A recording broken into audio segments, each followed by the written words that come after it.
તો ગીર સોમનાથમાં જે શ્રી સોમનાથ ટ્રસ્ટ દ્વારા ગ્રામીણ મહિલાઓને આત્મનિર્ભર બનાવવા માટે અનોખી પહેલ શરૂ કરવામાં આવી છે।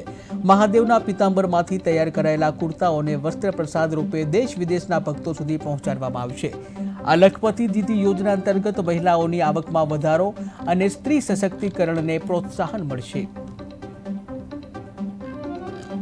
તો ગીર સોમનાથમાં મહાદેવના પિતાંબરથી મહિલાઓ આત્મનિર્ભર બનશે। જ્યાં પ્રધાનમંત્રી મોદીના માર્ગદર્શન હેઠળ સોમનાથ ટ્રસ્ટની સામાજિક પહેલ જોવા મળી છે, ત્યારે આસ્થા, કલા અને સ્ત્રી સશક્તિકરણનો અનોખો સંગમ જોવા મળ્યો।